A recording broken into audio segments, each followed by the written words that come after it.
Marita Mengisidi, umur 86 tahun. Pekerjaan pensiunan guru SMP Negeri 1 Manado. Saya adalah adik kandung dari pahlawan nasional Robert Walter Mengisidi. Saya adalah anak ke-9 dari 9 bersaudara.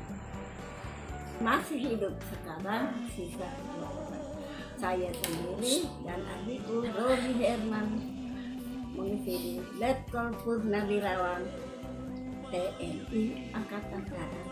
Sebelum kakak saya tembak mati, dia pernah menulis surat kepada saya, dan sekarang aku akan membacakannya. Adikku Meri, saya kakakmu meninggalkan surat ini untukmu. Apa-apa yang kelihatan di mata tidak bisa saya tinggalkan bagimu, Mari. Hanyalah itu yang saya boleh sebut sini. Jangan takut melihat waktu yang akan datang.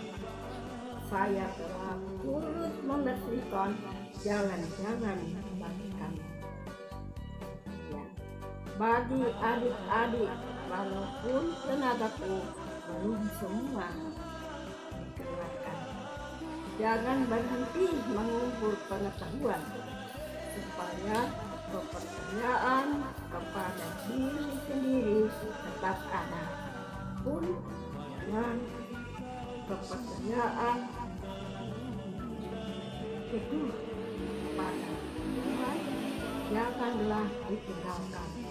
Kasih Tuhan mengetahui segala-galanya. Kekuatan dan batin banyak meneguhkan diri sendiri, berikhtiar dengan segala usaha mengatasi kemuliaan. Tetapi bila habis ikhtiar, maka batin adalah pertahanan keamanan yang terkuat. Kalau jatuh 9 kali, bangunlah 10 kalinya. Tapi jika tidak bisa, hendaklah. Sekianlah, Tuhan menyertai engkau adik.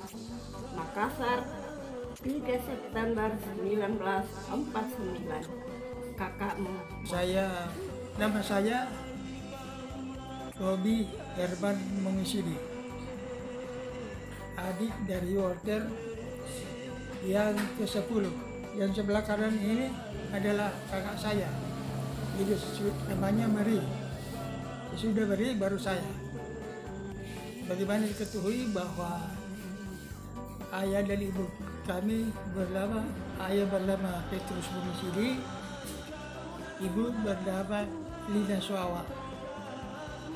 Mereka mempunyai 11 orang anak, tapi yang meninggal balita itu 3 orang. Yang paling sulung nomor 5 dan yang paling bungsu. Ini dikenal dengan demikian 8 orang bersaudara. Dari keseluruhan kakak beradik ini hingga saat ini tinggal kami berdua yang masih melanglang buana di bumi yang penuh misterius ini.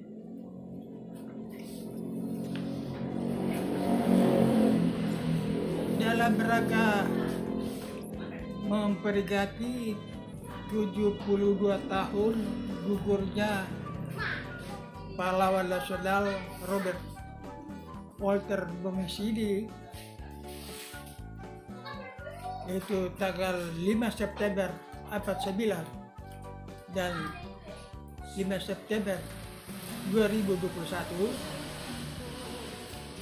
Dalam rangkaian itu ada dibentuk panitia peringatan yang berada di Jakarta yang diselenggarakan oleh Pakasaan anak suku Batik yang ada di Jakarta, yaitu Batik Susasi Goa, bekerjasama dengan Kerukunan Keluarga Kewaduan Jakarta. Aktivitas dari panitia tersebut akan terlaksana pada acara puncak, yaitu pada hari Minggu tanggal 5 September 2021. Dalam acara kegiatan tersebut kami diberikan kepercayaan untuk membawakan kesaksian untuk keluarga. Dalam rangkaian ini saya akan membacakan beberapa surat dari Walter semasa dia ditahan di KIS Kabupaten Makassar sejak tanggal 28 Oktober 1948. Antara lain dapat saya bacakan surat-suratnya sebagai berikut. Antara lain suratnya kepada ayah saya tertanggal 3 September 1949. Jadi surat ini ditulis oleh Walter 2 hari sebelum dia akan ditembak mati. Kepada ayahku yang kucinta, ampunkanlah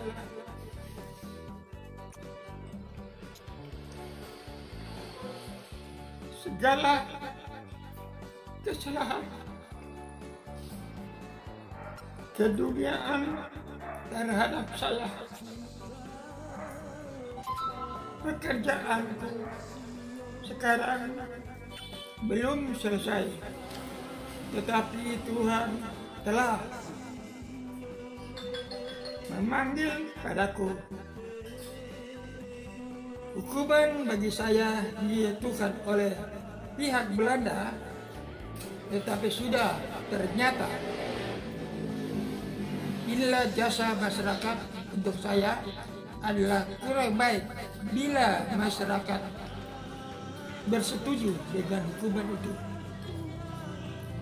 Tapi baiklah adanya jika ternyata bahwa kehendak masyarakat bertentangan dengan keputusan hakim. Saya mengerti betul kesusahan Papa, tetapi biarlah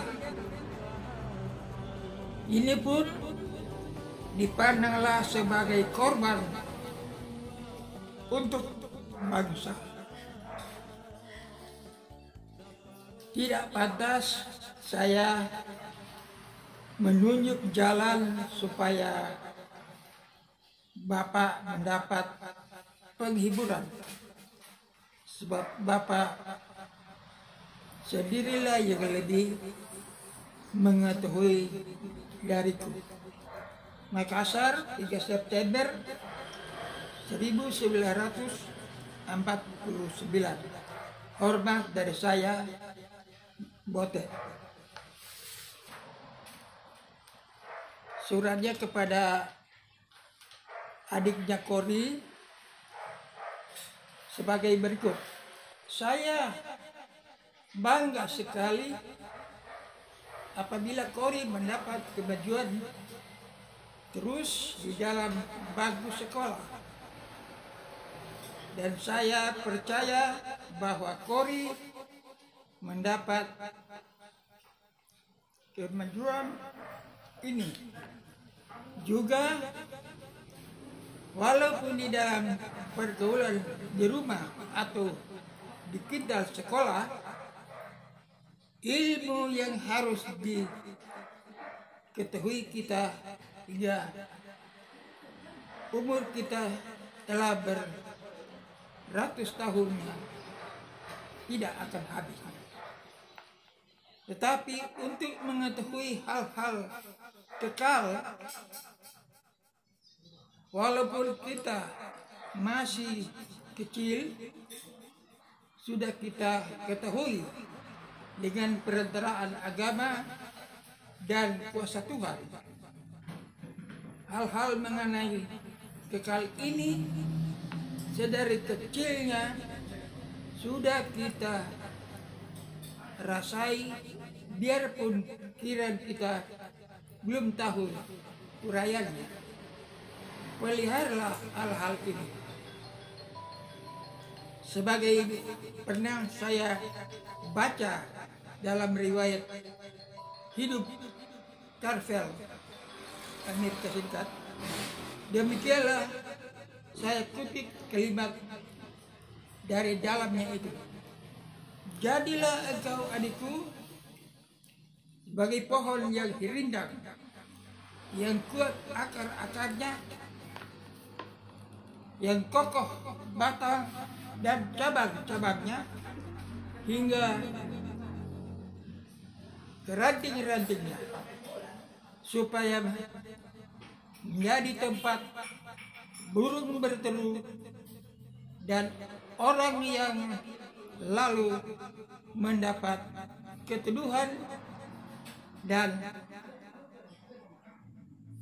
diam di atasnya. Kiranya Tuhan meringankan beban kamu sekalian. Tengoklah dengan hati yang tetap gembira akan waktu yang akan datang. Waktunya akan datang itu akan membawa hal-hal jauh lebih baik dari yang sekarang. Makassar, 3 September 1949. Surat Bote kepada Kakak Jayang yang ada di Lubuk Banggai, Makassar, September 1949. Tempat tanggal ini. Maafkan apa-apa kepada kamu sekalian. Air mata kamu yang jatuh karena mengingat kepadaku, itu pun korban tanah air.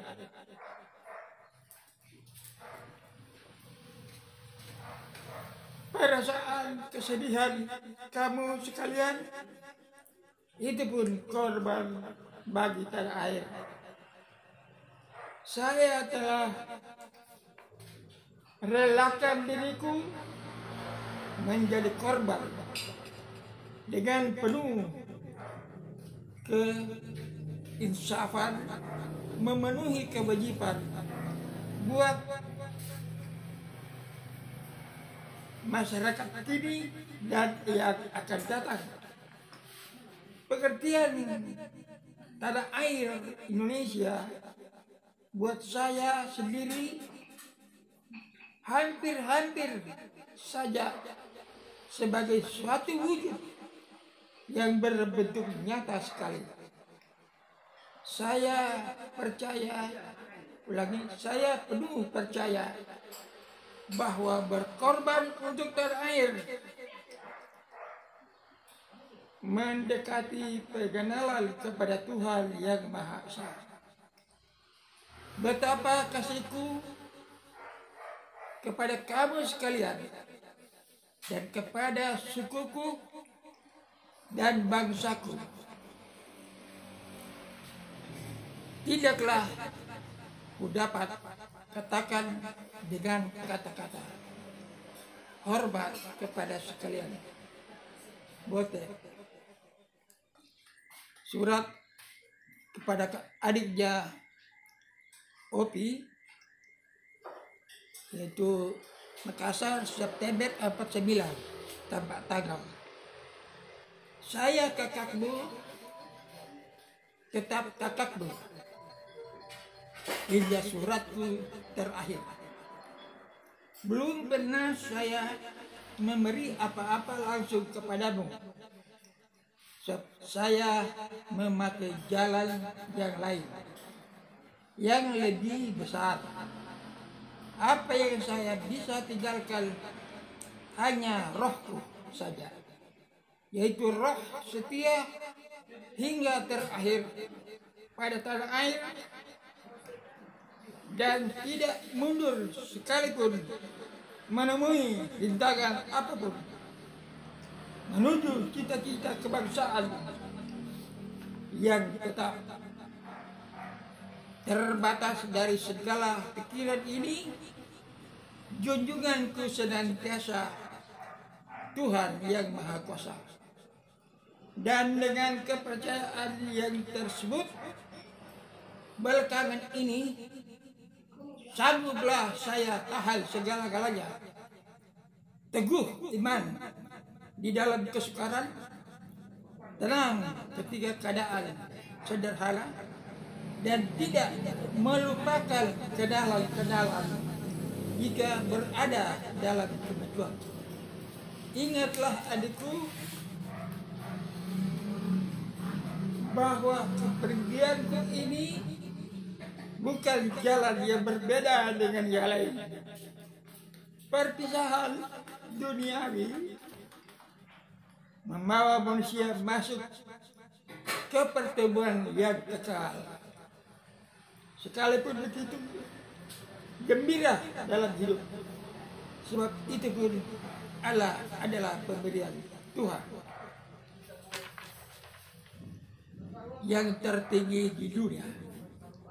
Jangan takut melihat waktu kebuka, sebab saya kakakmu sudah turut membersihkan jalan kamu sekalian. Bagi engkau adikku, Tuhan menyertai keluargamu. Bote. Ini ada surat dari Voltaire kepada kenalannya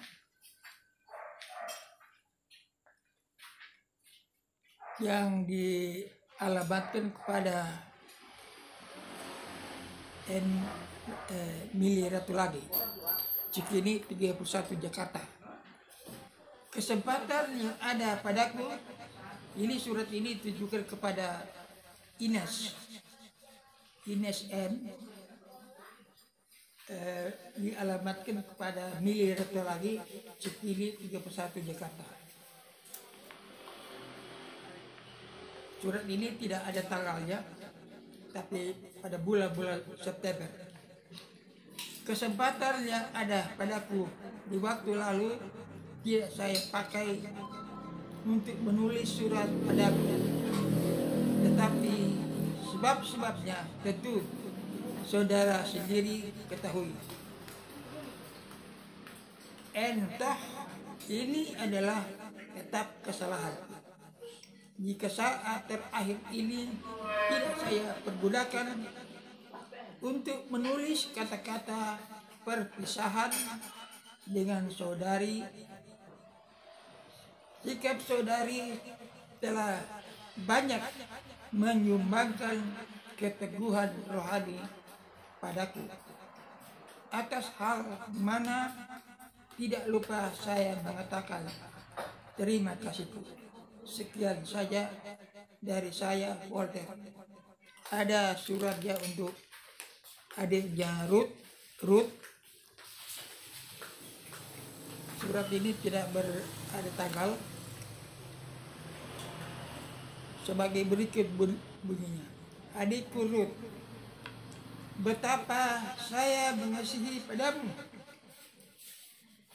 Tentulah adik sudah mengetahui, maka walaupun berpisah, kasihku itu kiranya tetap berada dengan engkau. Yuyuku, yuyu dalam bahasa Bandik ini artinya adik perempuan, dengan Adi, Deki dan Johan. Ini 3 yang terakhir ini adalah anak-anak dari Jan yang berada di Lubuk Banggai. Dengan mengingat bahwa pastilah kamu akan melihat masa yang lebih mulia dan hidup di tengah-tengahnya. Perasaanku menjadi lapang. Lain perkataan Yuyu sudah bisa ketahui juga. Tuhan menyertai engkau juga, Bote. Ini adalah surat dari Walter tanggal 18 April tahun 49. Ya, ditujukan kepada adiknya Robi, saya, yang bunyinya sebagai berikut. Adik Robi yang ku kasih, Rob, saya amat merasa terharu hampir siang ini dalam kurun jam 4.30 untuk menulis kata-kata ini bagimu. Waktu saya tinggalkan kamu, kau baru SD kelas sekolah rendah. Saya sudah ajarkan pada kamu, adik-adikku, suatu sistem pendidikan yang lain sekali. Segera semenjak saya sudah ketahui masih di rumah kita, bahwa sedari kecil harus tahu terima kasih, tahu berdiri sendiri, op eigen benen staan. Maka itu pun tidak, maka itu pun kita praktekkan, adikku dan semuanya yang masih di rumah. Belajarlah melihat kepahitan. Tentu di usia kamu sekarang bertemu dengan banyak hal-hal yang masih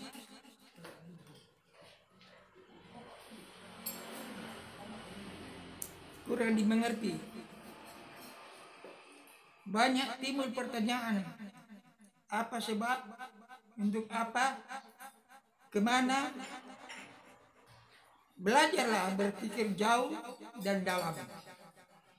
Belajarlah bekerja sendiri mulai dari usia 6 tahun. Belajarlah yang baik dan belajar buang yang tak baik. Belajarlah membaca buku-buku yang besar, yang tebal, dan yang tinggi-tinggi pengetahuan.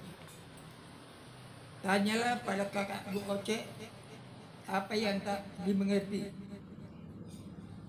dan jadilah contoh mulai kecil, sedia berkorban untuk lain orang. Saya anggap mulai kecil lah engkau harus belajar stenografi. Oce tahu steno, minta belajar olehnya, supaya jika menulis banyak, cepat dan hanya pendek saja. Jika bisa mulai umurmu sekarang ini, belajarlah pula bahasa Inggris, Deutsch, dan Frans sedikit-sedikit. Jangan ingat itu susah. Semua tidak ada yang gampang, tetapi terlalu susah pun tak ada juga. Bermain dengan temanmu, bekerja kebun, bertanam, menyintai hasil usaha sendiri, menjadi penolong bagi kakakmu yang lebih tua, menjadi pembela dari yang lemah dan miskin, hormat pada orang tua, tahu mengaku bila bersalah, jangan mendapat sesuatu dengan jalan gelap dan sebagainya. Itulah harus jadi darah dagingmu. Bekerjalah untuk kepentingan lain orang sedapat bisa. Itu bukan membuang tenaga percuma. Dan jadilah engkau sebagai adik dari kakak Walter. Ini ada surat dari Walter untuk kakak Janjan yang ada di Lubuk, tanggal 7 September tahun 48. Ia bunyi sebagai berikut. Kakakku Jan sekeluarga, telah beberapa waktu lamanya aku mengirim surat ke sana, tetapi walaupun saya telah 2 kali saya menulisnya, belum juga saya menerima balasan. Saya agak khawatir jangan-jangan kamu di sana berada di dalam hal yang berbeda dari biasa. Mudah-mudahan dari perlindungan yang Maha Kuasa terjagalah kamu sekeluarga dari percobaan-percobaan tentang keadaan diriku. Untuk diketahui oleh papa dan saudara lainnya bahwa tentang keadaan diriku tidak usah dibikin ruwet. Kesehatan badan dan kekuatan rohani tetap sebagai hari-hari yang sudah, dan semoga tetap begitu juga biar berapa puluh tahun saja berada di belakang kawat berduri. Tambahan pula, teman-teman saya di kota Makassar ini ada juga yang menyembuhkan keperluan bacaan-bacaan hanya dengan alat-alat tulis dan pakaian dan keperluan sehari-hari sudah boleh dikatakan habis. Jika umpamanya yang ada kelonggaran sedikit dan sudi menolong padaku, dan sudi menolong sekedar pakaian tua dan buku-buku serta alat tulis, kiranya kirimkan kepadaku kemari sekadar yang bisa saja. Akhirnya aku doakan dengan penuh hikmat, moga-moga kamu sekalian dan penduduk di mana hari ke hari makinlah mendapat kemajuan dalam arti yang seluas-luas. Hormat, Walter. Ini Walter mengeluh kepada kakaknya Yan karena dia tidak ada lagi baju cadangan.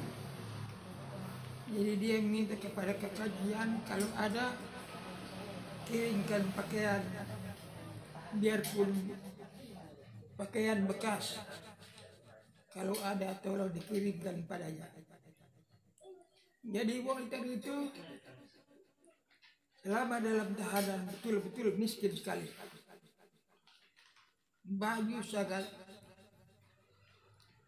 kurang sekali, hanya beberapa buah. Sehingga dia mengirim surat kepada kakaknya ya di Luwuk, kalau ada baju bekas, bila ada kerelaan tolong dikirimkan. Kemudian surat dari Walter pada kakaknya Oce tanggal 27 Februari 2009. Kakak Oce sekeluarga dan terutama papa, adik-adik dan yang kukasihi menyusul suratku beberapa waktu lampau. Saya kirimkan lagi surat ini. Moga-moga sekaliannya tetap di bawah perlindungan Yang Maha Kuasa. Maksudnya kiriman ini ialah untuk memberi kabar supaya janganlah terlalu keras reaksi jiwa mendengar hal diriku.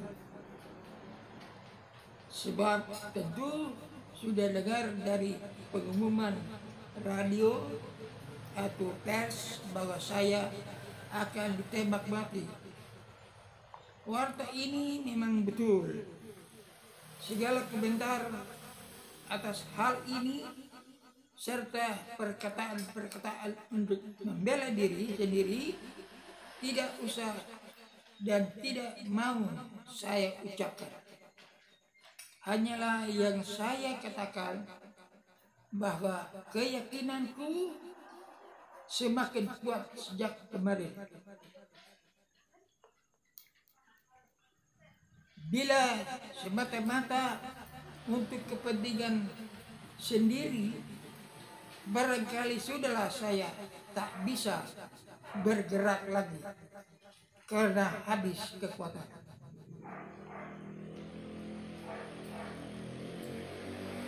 Saya bukan minta supaya kamu setuju pada dasar pikiranku.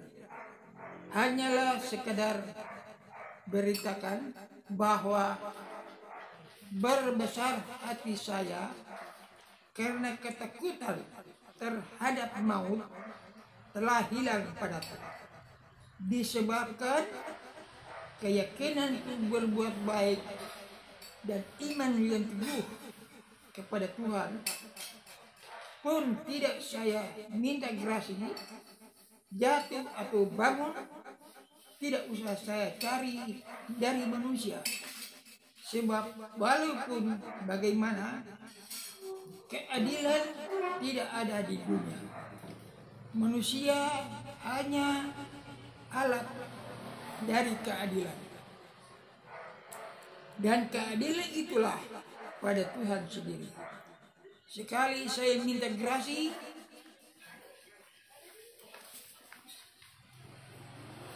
berarti keyakinanku akan keadilan telah kendur. Dan sedetik saja saya gentar hadapi maut, berarti kendurnya keyakinanku terhadap Tuhan. Itu berarti aku gentar hadapi kursi pengadilan Tuhan. Segala kebenaran telah kulupakan dari pikiran. Tapi sejak kini lebih-lebih pula keduniaan palsu dan kecenderungan kebenaran telah lenyap dari pikiranku.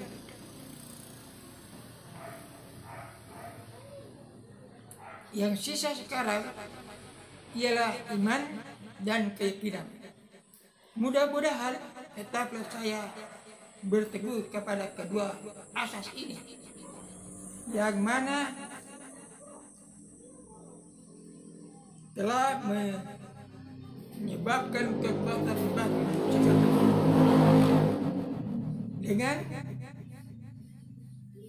dengan tersenyum saya terima segala apapun. Kiranya keterangan ini menjadikan pikiran kamu tenang. Janganlah cemas atau gelisah, sebab aku sendiri telah lalui segala ketakutan atau kegentaran. Kiranya janganlah mengirimkan permohonan gerasi buat saya,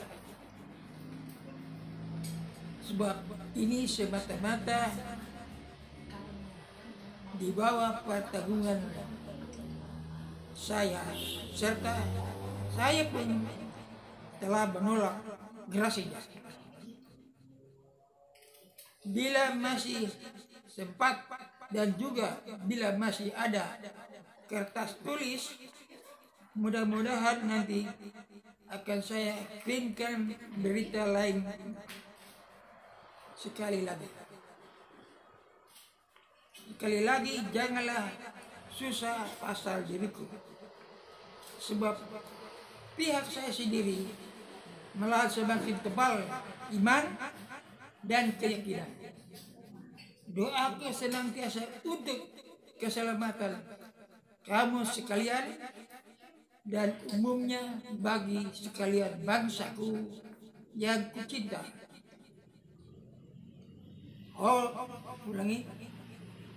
Hormat dan tabik pada sekalian saudara-saudara dan kenalan-kenalan.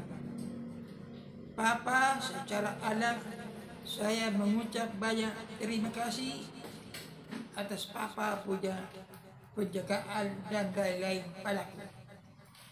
Tapi saya telah mengambil jalan sendiri. Walaupun begitu, tidak saya sesalkan.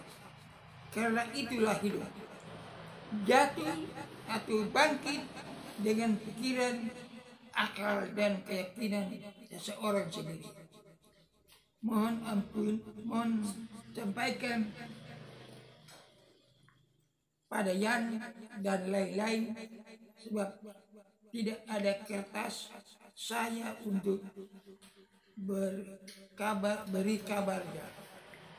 Akhirnya waktulah yang akan menguji segala-galanya.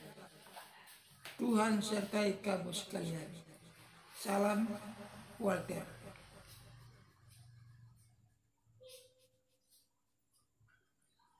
Ini ada surat dari Walter kepada kakaknya Oce tanggal 17 April 49. Kakak Oce yang terhormat, atas permintaanmu untuk membuat syair, maka di sebelah ini adalah saya tuliskan 3 buah syair. Yang pertama, lukisan bahwa renungan saya telah sampai pada kesimpulan rohani dan jasmani berimbang, tetapi jelas rohani telah kalahkan. Kedua, ialah umumnya sandaran kekuatan batin orang-orang terpenjara, yaitu bersebayang yang menjadi sinis dan berpegang pada keyakinan. Ketiga, lukisan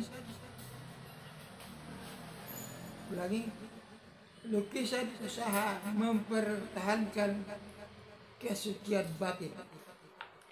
Baik juga bagi saya untuk membuat syair, sebab perasaan jiwa lebih menghalau dan berada di dalam ekstase ketika mengarang.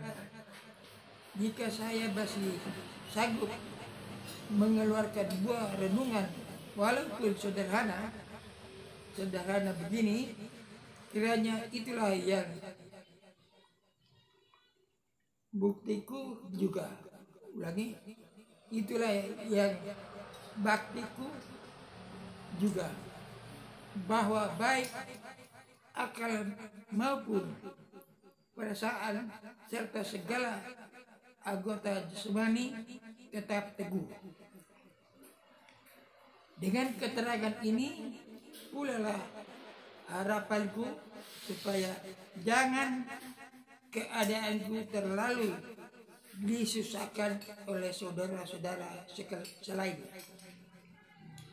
Tentulah sekali lagi saya minta sampaikan dengan perantaraanmu terima kasihku atas sekalian bukti pertolongan keluarga, kenalan, saudara, baik pegawai-pegawai pemerintah dan siapapun. Hal mana bagi saya sendiri adalah membawa kesan yang baik mengenai pandangan hidup. Tolong tentang hal gerasi itu saya serahkan ke tangan Tuhan yang berkuasa, sebab ikhtiar kita manusia tidak ada yang melintasi hukum. Dengan keyakinan ini pun saya anjurkan diriku untuk menuntut ilmu seakan-akan bisa hidup 100 tahun lagi, tetapi tidak melupakan kepentingan alam baka. Seakan-akan besok telah kita lenyap. Seringkali sudah ada timbul pertanyaan dalam hatiku, kenapakah saya masih ada? Sedangkan telah banyak bahaya maut yang saya hadapi. Maka tak lain jawabannya yang didapat, yaitu maksud Tuhan tidak dapat ditebus akal manusia sebelum dinyatakan dengan buktinya. Bagi siapa yang menghadapi soal sulit, tentu pernah menemukan jawaban-jawaban sebegini.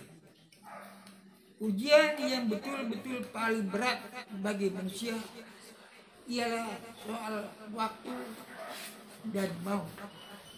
Tetapi mautnya maut atau matinya maut ialah hidup, dan mautnya waktu ialah hidup pula. Memiliki jiwa dan bisa hidup di alam baka berarti matinya maut dan waktu. Untuk sampai pada pengertian begitu, maka saya berusaha menambah ilmu, merenung, menjadi sinis agar keyakinan dan kepercayaan itu bisa diterangkan pula oleh hikmat.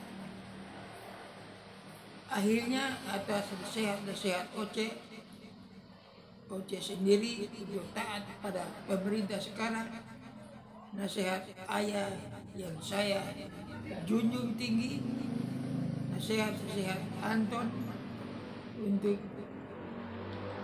berlaku menurut persetujuan, memohon gerasi arang laki istri yang serta saudara-saudara dari Malalayang dan lain-lain. Maka saya berpegang atas janji saja, yaitu saya menurut dan taat di bawah kemauan baik dari Papa, kaum keluarga, kenalan ataupun saudara-saudara. Hormat, salam pada saudara-saudara sekalian, kakak, adik, demikian pun Nina dan Tan. Nina ini dalam bahasa Batik artinya tante, sedang Tan ini adalah anak bersaudara dari Walter.